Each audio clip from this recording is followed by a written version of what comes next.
नववर्षातला पहिलाच सण असलेली मकर संक्रांत गोड तिळगुळ खाऊन साजरी केली जाते। मकर संक्रांतीला नवदाम्पत्यांना हलव्याचे दागिने घातले जातात किंवा संक्रांतीच्या दरम्यानच लहान मुलांचं बोरन्हाण केलं जातं, त्याला सुद्धा लहान मुलांना हलव्याचे दागिने घातले जातात। मात्र पुण्यात असं एक प्रसिद्ध मंदिर आहे ज्या मंदिरात देवालाही दागिने घातले जातात।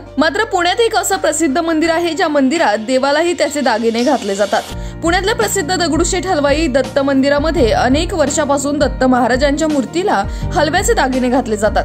त्याचबरोबर मंदिर हलव्याच्या पदार्थांनी सजवलं जातं। काही कारण आहे याचा सविस्तर आढावा घेतलाय आमचे प्रतिनिधी शिवम देवकर यांनी। पाहुयात।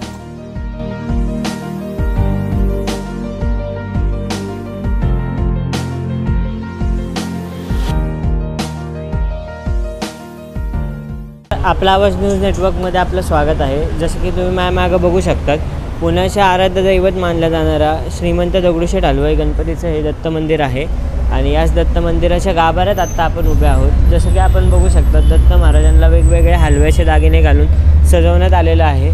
सोबतच इथं विशिष्ट प्रकारचे असे हलव्याचे जे वेगवेगळे प्रकार आहेत ते देखील मंदिराला लावून मंदिर सजवण्यात आलेलं आपल्याला पाहायला मिळते। गुळाची ढेप असेल, गुळाची पोळी असेल, सोबतच तिळगुळ जे आहेत ते इथं लावलेले पाहायला मिळत आहेत आणि मकर संक्रांतीमुळे इथं पतंगी देखील लावलेले आपल्याला पाहायला मिळत आहेत। आपल्याबरोबर आता या मंदिराचे संस्थापक अध्यक्ष युवराज गाडवे आहेत। आपण त्यांचे संवाद साधू आणि त्यांच्याकडनं अधिकतर माहिती जाणून घेऊया।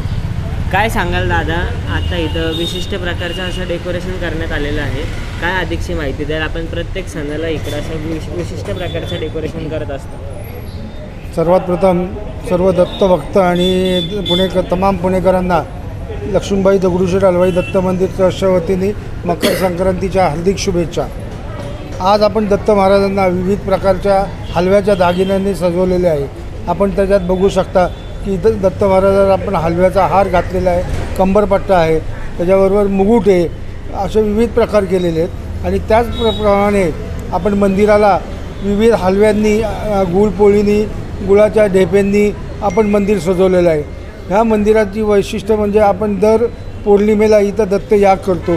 पुढची पौर्णिमा येते ती शाकंभरी पौर्णिमा आहे, त्यावेळेला आपण सगळ्या विविध प्रकारच्या फळं आणि भाज्यांनी मंदिर सजवतो आणि हा सगळा प्रसाद आपण उद्यापासून दत्त भक्तांना वाटण्यात येणार आहे।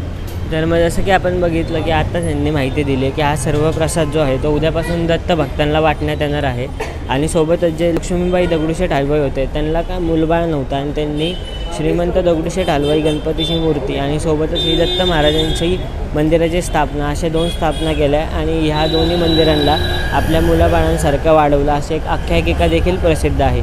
पुण्यातून मी शिवम देवकर, आपला आवाज न्यूज।